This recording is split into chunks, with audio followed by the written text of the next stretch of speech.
Radio Corporation of America presents The Magic Key.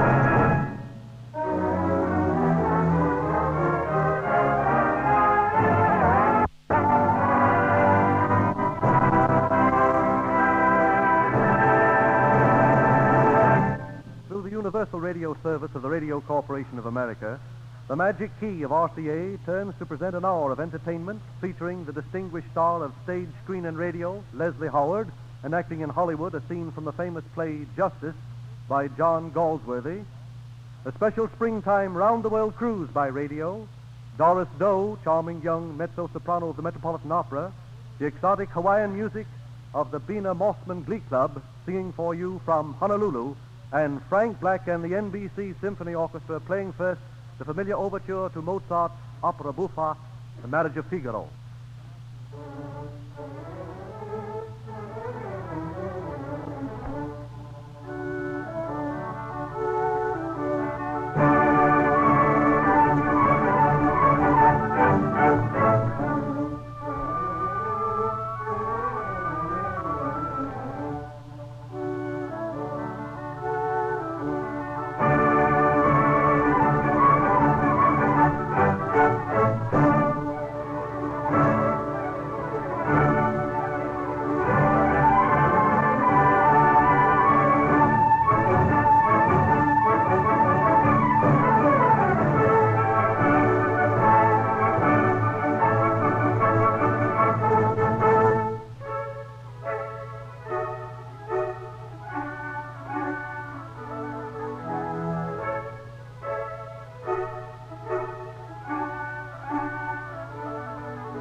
hard to estimate the number of singers who study for opera faithfully year after year without ever getting anywhere near the stage entrance of the Metropolitan Opera House in New York. The young contralto from Bar Harbor, Maine, however, completely reversed the usual story. She did not want to be an opera singer. She had no desire to be cast as an ugly witch, an aged mother, or a disgruntled nurse, the kind of roles which usually fall to the lot of operatic contraltos. She was young, good-looking, with a beautiful, rich voice, and determined. She would make of herself a concert singer and never have anything to do with opera. Such were the early plans of Miss Doris Doe. But her outstanding fitness for operatic work completely upset her intentions, and Miss Doe is today one of Metropolitan's leading artists, famed both here and abroad for her fine vocal and dramatic interpretations. The Magic Key of RCA turns now to welcome Doris Doe, who sings first the moving aria, "Ah, mon fils," from Rabelais' great opera, The Prophet.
As an encore, Doris Doe, mezzo-soprano of the Metropolitan Opera, sings the familiar concert selection, Thank God for a Garden, by Del Riego.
There's something about spring, season of awakening, season of nature's rebirth, that makes us long to break away from all we've known before.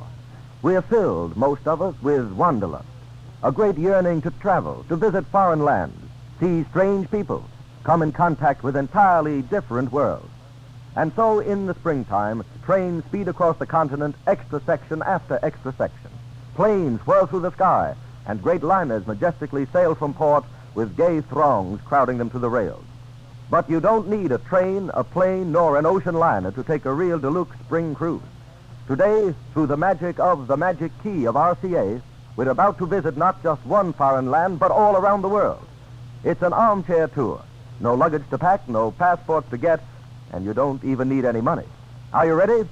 Then here we go, southward first to Buenos Aires, largest city of South America and capital of the Republic of Argentina, where the seasons are just the reverse of the seasons here.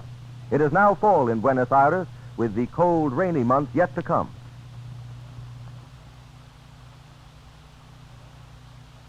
And so, upsetting time, we take you from spring to fall in just an instant. Buenas tardes, amigos del norte. Hablo de Buenos Aires, en la República Argentina. Ladies, gentlemen, and school children of the North American Hemisphere. I am Dr. Ernesto Aguirre, President of the Buenos Aires Stock Exchange, and am very happy to be a good neighbor by sending you a friendly salute from this city of 2.5 million souls.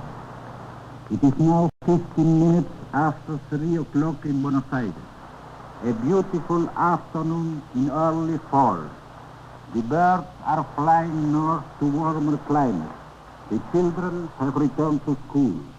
We men are throwing away our straw hats, and our wives are complaining that they have nothing to wear for the cold winter months from May to August. It is a great pleasure for me, through the courtesy of the RCA Magic Key program, to say to all of you, adios, que les vaya bien, before the Magic Key's turn. And we're off to our next port of call. On this round-the-world cruise, we hope to please everyone. North, south, east, west, all the world is within our reach. So now, suppose we cross the Atlantic and whiz with the speed of light over the Baltic to that Scandinavian city ideally situated between lake and sea, the Venice of the North, Stockholm, Sweden. Hallå Amerika! En varm hälsning till alla svenska amerikaner från gamla Sverige. This is Stockholm, Sweden at 2016. Speaking Bo Vilnius, Program Secretary at the Swedish Broadcasting Company. How do you do? To tell you the truth, we had a hailstorm today in Stockholm, but it soon passed over. I hope it was the last kick from the winter. As a matter of fact, the sunshine is getting warmer every day. The snow is melting and the ice gradually disappears around our coast. The atmosphere these days is bright and clear like the eyes of our young Stockholm ladies. Ah, you should see them walking along the Strandway exhibiting the latest fashion of spring. And then, of course, you should listen to the military band music of the Royal Life Guard on their way to the carpool. This is spring in Stockholm, but now the Magic Key of RCA turns speeding you across the Atlantic to New York City. On with the cruise. Let's jump 687 miles for our next stop on this armchair tour of the world. Let's call on the capital of Germany. Up the wide avenue of Unter den Linden we go into Berlin, one of the world's most beautiful cities, and its fourth largest. Hello, Berlin. Hallo Amerika! Ich bin Ilse Abel aus Berlin und freue mich riesig, die amerikanischen Hörer heute begrüßen zu dürfen. Umso mehr, als ich selbst demnächst eine Amerikareise unternehmen werde. This is Ilse Abel of Berlin. I'm a motion picture actress who of course hopes soon to be a star. And this isn't my first time on the air either. We had a glorious time Sunday today with plenty of sunshine and spring flowers, and everybody is happy. We are glad this year spring having arrived on schedule, that the weather is favorable for our fashion parade, so the boys wouldn't be disappointed. By the way, I understand that with you in America, it's the young men's fancy that turns to thoughts of love in the spring. But I can assure you over here, it's the same with us girls. He is wishing a joyful spring season to everybody. I must cut short. It's already 8:15 with us in Berlin. So long then, bye-bye. The Magic Key of RCA turns speeding you across the Atlantic to New York City. Straddling the Rhine, which we're accustomed to think of as a purely German stream, is one of the largest cities not of Germany but of Switzerland, Basel, where modern industrial enterprise and medieval tradition meet and mingle. Its university was founded in 1459, 33 years before the discovery of America. Hallo Amerika. Grüezi alle miteinander. Ein Baselmeiterli schickt euch allen liebe Grüße aus der schönen Schweiz. This is Matilda Bayer. I'm the secretary of NBC's Continental Office. My, I'm glad to be here on time.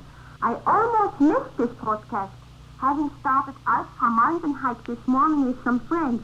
We had a grand time, picnicking on a nearby summit and looking at the majestic peaks of the Alps. It was the tastiest luncheon you can imagine. Milk, fresh from the cows, and cheese, and butter, and farm bread. But then we got lazy and took a nap in the fresh hay of a barn.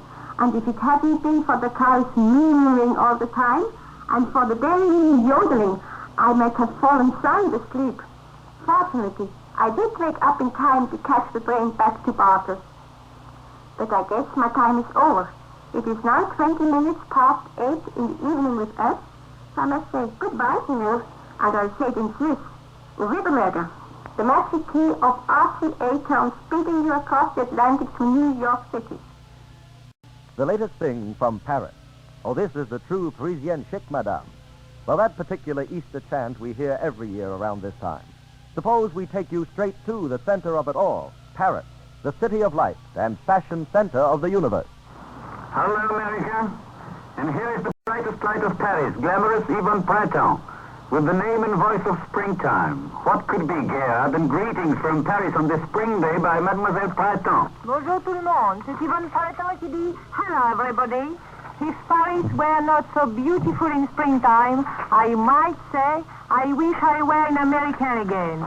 Mais vous savez, c'est ravissant ici. Les fleurs, les arbres, les boulevards, and laughing people at tables along the sidewalks, and the new hats and dresses. I suppose you are thinking of you new Easter bonnets, so are we. And this year, our color is violet, our skirts are longer, and hats still smaller. Tout ça change, but Paris never changes. Au revoir, mes amis. À bientôt, j'espère. The magic key turns. And southward we go. Down below the Pyrenees is a country for which American travelers from Washington Irving's days on have always felt a special fascination. Spain, land of storied castles, gay senoritas, bullfights. Now let's visit Madrid, thoroughly modern capital of modern Spain. Madrid, España. Buenas tardes, señoras y señores. It is 7:20 afternoon in Madrid, and city lights begin to glow here and there. I am Rosita Díaz Jimeno, movie star, one of those who managed to reach the mecca of the cinema world. Of course I'm in Hollywood. They say I am pretty. I don't know, and I can't ask you either. We are enjoying the beauty of a springtime in Spain, and naturally the weather is divine. But it is still more glorious in Seville, where I am going to see the wonderful processions of Holy Week. Human Radio will broadcast there to mutual joy on the same. You will receive some faint impression of their magnificence, as unfortunately you cannot be present in person. With my good wishes to everyone, good evening.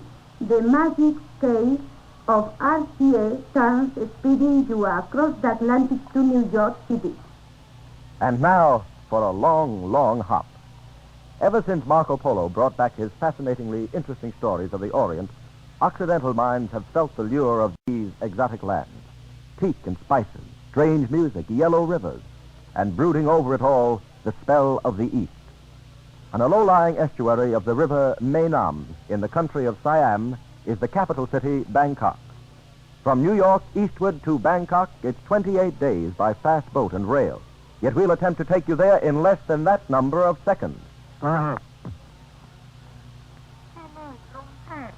เวลานี้ตรงกับ2 นาฬิกา 24 นาทีเช้าวันที่ 6 เมษายน พุทธศักราช 2479 ตามปกติเดือนนี้แรงและร้อน แต่ปีนี้ได้มีฝนประปรายบ้างแล้ว ซึ่งทำให้อากาศค่อยเย็นลงเล็กน้อยกว่าธรรมดา ผู้ที่พูดนี้คือนางสาวสุวรีบุญนาถพนักงานวิทยุโทรศัพท์แห่งกรมไปรษณีย์โทรเลข This is Bangkok. The time now is 24 minutes past 2 on the morning of April the 6th, 1936. Normally, this month is dry and warm, but this year there has been some rain, which has made the weather a little cooler than usual. The speaker is Miss Suwari Bunnat, radio telephone operator of the Post and Telegraph Department. The magic key turns. Picture a land, if you can, where Spain, America, and the Orient all meet. Such glamour is to be found in the Philippines. Manila, which became under the American flag one of the most healthful cities in the world, with well-paved streets, beautiful parks, imposing public buildings, is capital of the new republic. Shall we stop off in the Philippines to wish them luck? Ito si Mariano Sapra, isang radio operator ng nagkasalita. Ngayon 3:24 ng umaga, Lunes, ika-6 ng Abril, bini sa Maynila. Nasa gitna kami ng Katagarawan. Lubang mainit kung katamtaman naman ang gabi. Ang pinakamatinding init na naranasan namin ay 73 grado Fahrenheit noong nakaraang Domingo. Walang ulan noong buwang lumipas at patuloy ang pag-ihip ng amihan. Greetings from the Philippines. This is Mariano Sapra, a radio operator speaking. It is 3:24 a.m. Monday, April 6th, here in Manila. We are right in the middle of our hot season. There has been no rainfall for the past month. The weather is characterized by hot, clear days and cool evenings.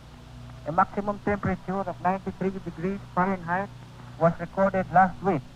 Winds are variable, but a very mild northeast monsoon, practically trade winds have prevailed. A magic key turns. And we visit next the capital of the Empire of the Rising Sun, Tokyo, a city of approximately 2 million persons, which gains in world importance yearly. Visitors to Tokyo usually disembark at Yokohama, take the railroad thence to the capital, but we go direct. 社会の皆さん、今日は日本では4月6日、ただいまは午前4時26分であります。私は海外放送のアナウンサー、吉井久夫であります。東京はまだ明け方の薄暗い時間でありますが、まもなく太陽が昇り、よく晴れた朝を迎えるでしょう。すでに桜の春であります。もう1週間もすれば至るところに霞のような桜が咲き出すでしょう。Greetings, neighbors of the world. Today is April 6th in Japan, the time being 4:26 o'clock in the morning. I am Charles Hisao Yoshii, announcer for the overseas section of the Broadcasting Corporation of Japan. In Tokyo, it is now almost daybreak, but it is still dark. Soon the sun will rise in the east, and a fine spring day will break before us. It is now the season of the cherry blossoms in our country. Within a week or so, this national flower of Nippon will begin to bloom in every corner of the country to please the residents and visitors with their beauty and fragrance. And again, the magic key turns. Residents and visitors with their beauty and fragrance. And again, the magic key turns. Completing our circuit of the globe, we are back in Radio City, headquarters of the family of RCA, whose members unite each Sunday in presenting these programs for the interest and pleasure of families everywhere. Continuing the entertainment, Frank Black and the NBC Symphony Orchestra play the haunting gypsy scene and fandango from Rimsky-Korsakov's Capriccio Espagnol.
RCA engineers who designed the transmitting equipment of the National Broadcasting Company.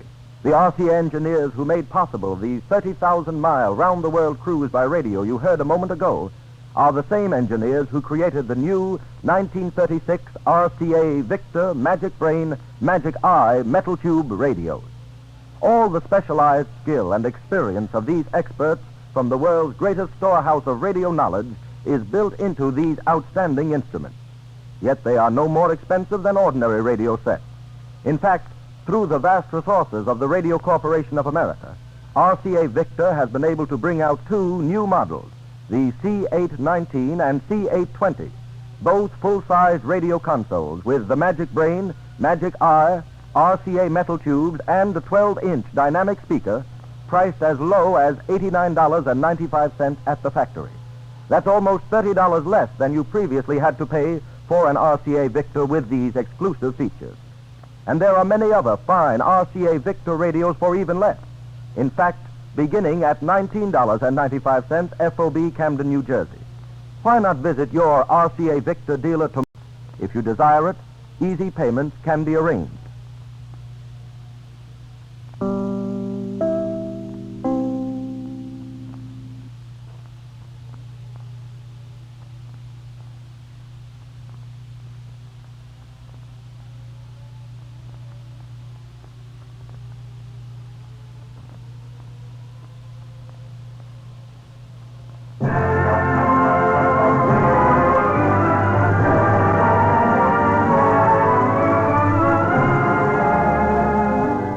Magic Key, unlocking a world of entertainment, presented for your interest and pleasure by members of the family of RCA, co-workers in the creation of a universal radio service.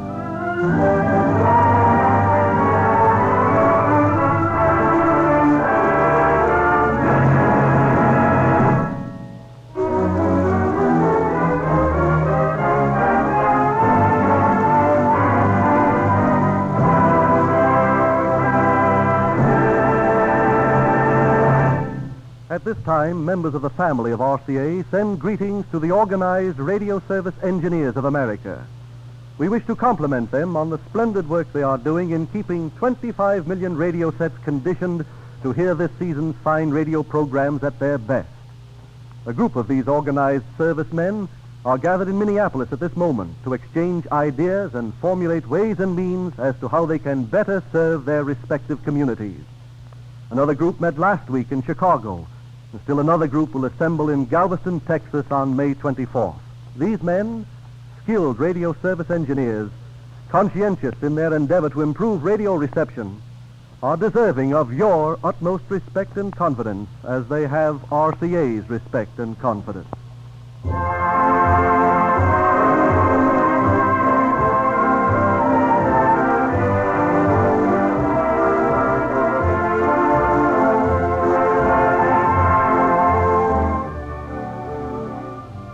Since 1915, when large numbers of Americans were first introduced to Hawaiian music at the San Francisco World Fair, these haunting melodies have enjoyed a deserved popularity throughout the length and breadth of the land.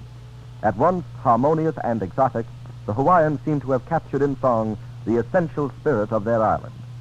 In Honolulu, among the most popular exponents of native melodies is the well-known Bina Mossman Glee Club. And recently, through their fine Victor records, the songs of this characteristic Hawaiian vocal ensemble have been made available to music lovers everywhere.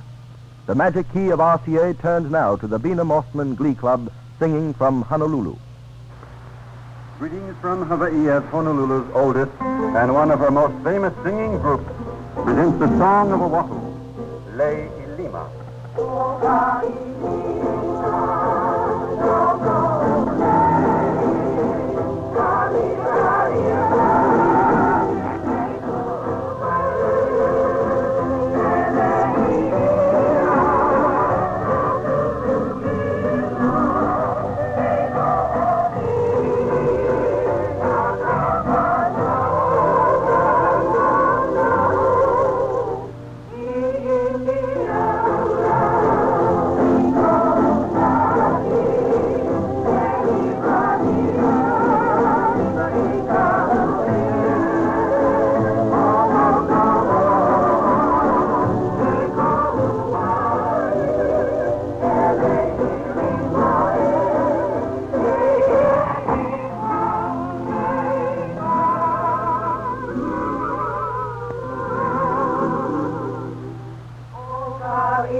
passes quickly when we have so much to tell you in song. This time, Ho'ohena Napua tells of the beauty of the girls of Honolulu, likening them to rare flowers.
The time here is 9:12 a.m. And you have heard Bina Mothman's Glee Club singing from KGU Honolulu. And a swift turn of the Magic Key takes you back to New York. Among the few distinguished actors who commute between Hollywood, New York, and London, Leslie is preeminent. During the course of a single year, he may make a few pictures in Hollywood, play a short season on Broadway in a hit play another season or make another picture in London, and then hop back to the United States for more pictures and a radio series. And in all three types of entertainment, he seems equally capable of scoring successes. Mr. Howard was already famous in London before his initial appearance in this country. His first Broadway hit was in The Green Hat with Katharine Cornell. Later, as the star of Outward Bound, he attracted the attention of the motion picture moguls. Outward Bound proved a tremendous artistic success in the movies, and so did Leslie Howard. He has appeared in hit after hit since then. Today, we are to hear him in a scene from one of his own favorite plays, Justice, by the late, great English dramatist, John Galsworthy. The Magic Key of RCA turns to Leslie Howard in Hollywood. Ladies and gentlemen, this is Hollywood. Leslie Howard and company are here to present scenes including the famous court scene from the John Galsworthy play of 1910, Justice.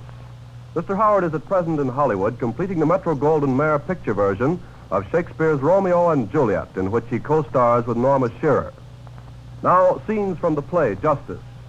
James Howell, senior member of a London firm of solicitors, has just discovered a shortage of £81 in the company's accounts.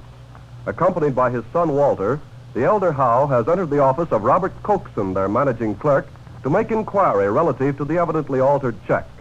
The brief interview with Coxon suggests that William Falder, junior clerk, played by Leslie Howard, has for some reason altered the amount of the check. No one in the firm knew of Falder's desperate love for Ruth Honeywell. Well, Father, what are you going to do? Have Falder in. Give me the check and counterfoil. I don't understand. I thought the other Milton, Davis... call him in, I say. Yes, sir. Mr. Falder, step in here a moment. Yes, sir? You know this check, Falder? No, sir. Look at it.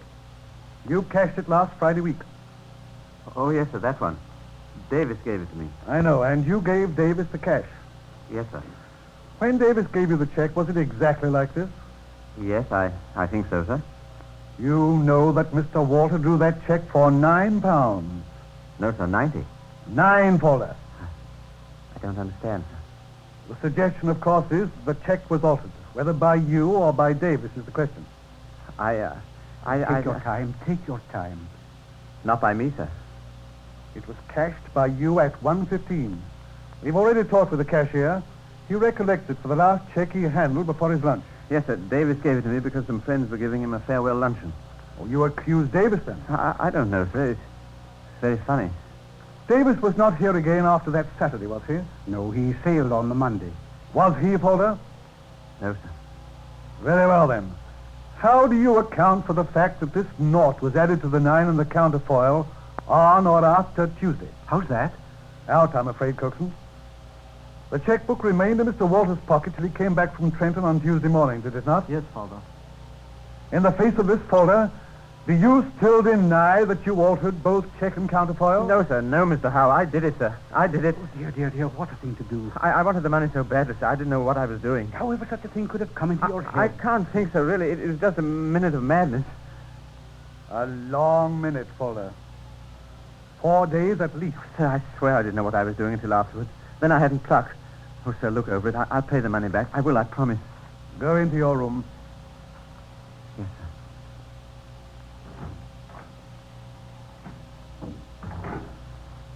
About as bad a case as there could be. To break the law like that, in here. What's to be done? Nothing for it. Prosecute. It's his first offense. I've grave doubts about that. Well, I shouldn't be surprised if he was tempted. There was a woman come to see him this morning. The woman we passed as we came in just now? Yes, sir. His wife? No relation. How do you know? Brought her children. There they were, outside in the office. It must have been the temptation of a moment. A man doesn't succumb like that in a moment if he's a clean mind and habits. No doing anything with them except to keep them out of harm's way. It's penal servitude. Or I should like to give Folder a chance. They're nasty places. Prisons. I don't see how it's possible to spare him. He's gone to work in the most cold-blooded way to defraud his employers and cast the blame on an innocent man. Well, if that's not a case for the law to take its course, I don't know what is. I've made up my mind. On the demand of James Howe, Scotland Yard took William Folder into custody. Almost 3 months later, we find ourselves in a London court of justice. William Folder is being tried for forgery. The counsel for the Crown has already presented its case. Ruth Honeywell, the girl Folder loves, and other witnesses have testified. The counsel for the defense has just risen. I call the prisoner, my lord.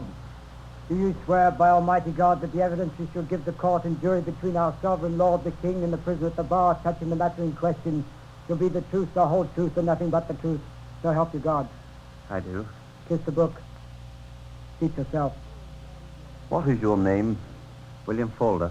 And age? 23. You're not married? No. How long have you known the last witness? 6 months.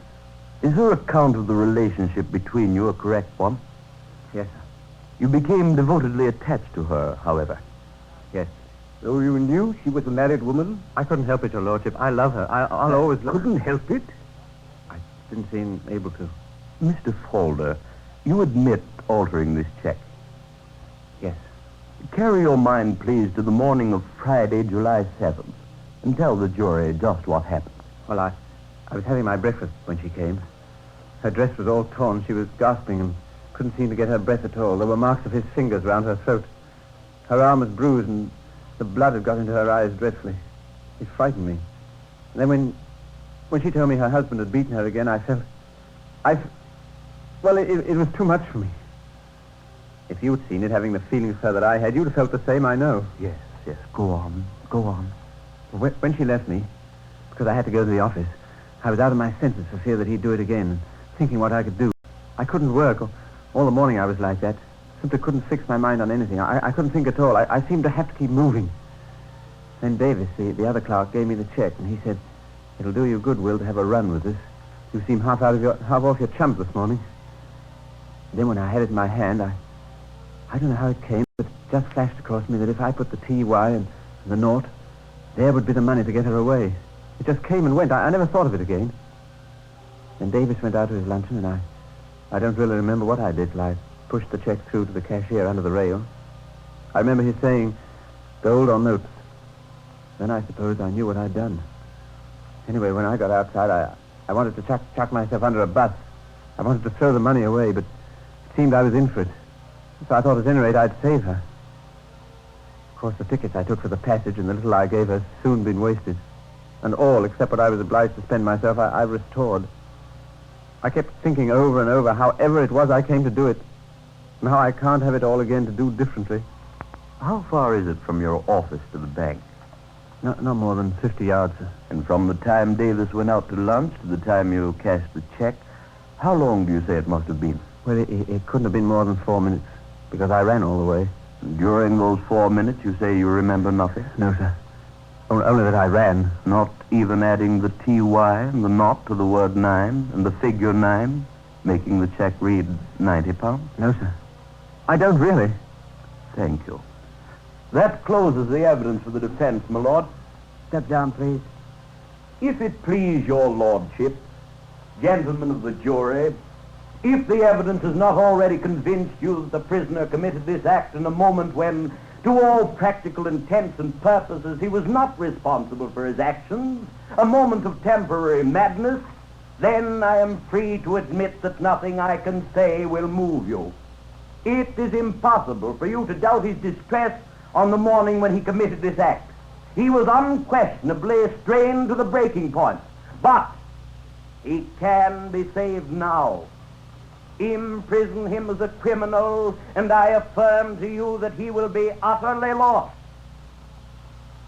He has lain in prison under this charge for more than 2 months. Is he likely ever to forget that? The rolling of the chariot wheels of justice over this boy started when it was decided to prosecute him. We are already at the 2nd stage.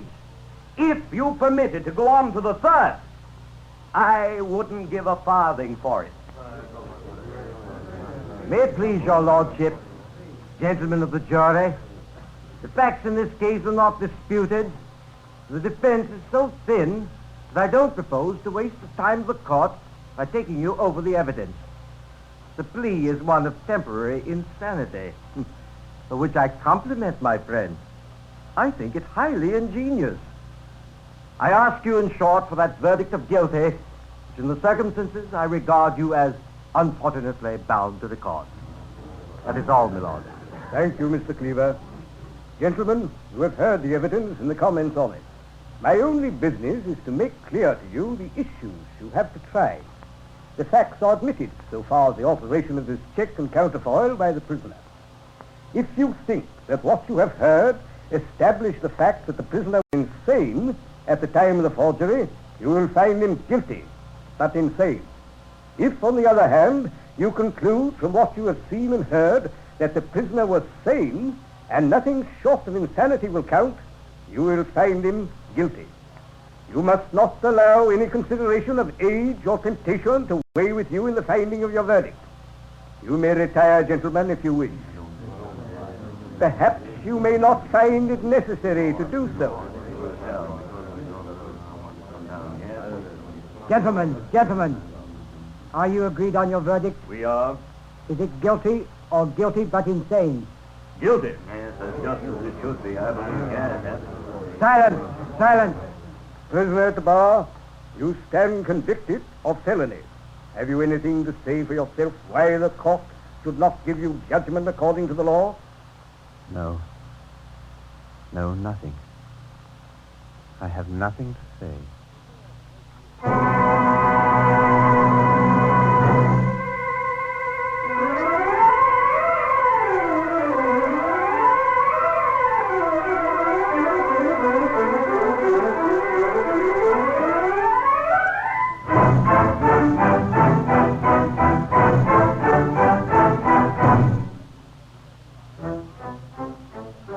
Frank Black, Director of Music for the National Broadcasting Company, conducts the NBC Symphony Orchestra in La Danse from Massenet's famous Scène Napolitaine.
one day, following one of these Sunday broadcasts, a member of the studio audience asked, "Why do you speak of the magic key of RCA?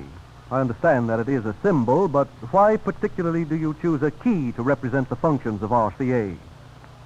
I'm glad that question was asked, for the magic key is a symbol, and from time to time we need to freshen our memories, jog them into a renewed realization of what that symbol means. The Magic Key of RCA is a representation of the universal radio service of the Radio Corporation of America. It is a master key opening 3 different doors, one labeled communications, one broadcasting, the third reception. What lies behind the first door labeled communications? The communication service of RCA, which offers to American businessmen the fastest and most direct means of contact from ship to ship and ship to shore, between 47 foreign countries and between a dozen cities of the United States. And behind the second door, broadcasting, you are all familiar with the broadcasting service of RCA, the National Broadcasting Company, which offers you a daily schedule of varied entertainment. Behind the third door, reception, which also opens to the Magic Key of RCA, we find a variety of manufactured products, all superlative in quality. RCA Victor Magic Brain, Magic Eye metal tube radios, bringing you perfect reception of radio programs in your home. RCA Victor phonographs, the perfect medium for playing the famous higher fidelity Victor records. RCA Photophone, bringing you the best in sound motion pictures. 3 doors and one magic key with which to open them. The symbol of universal radio service of the Radio Corporation of America, the only organization in the world equipped to give universal radio service.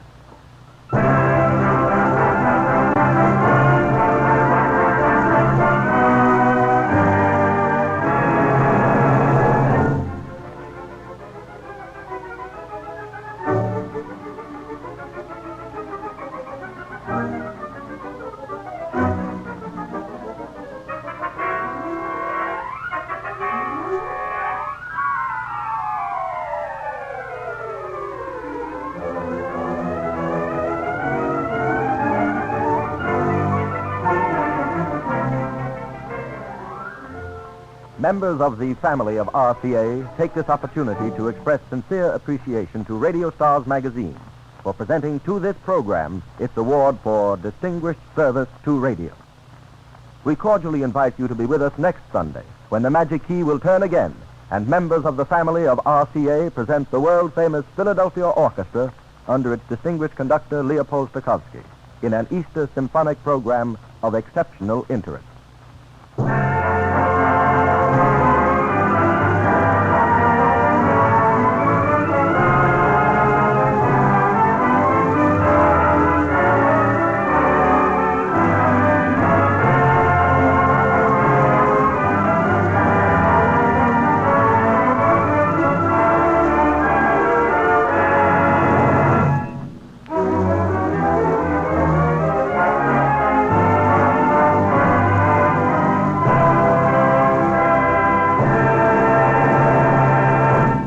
This is Ben Grauer and Milton Cross speaking for one member of the family of RCA, the National Broadcasting Company.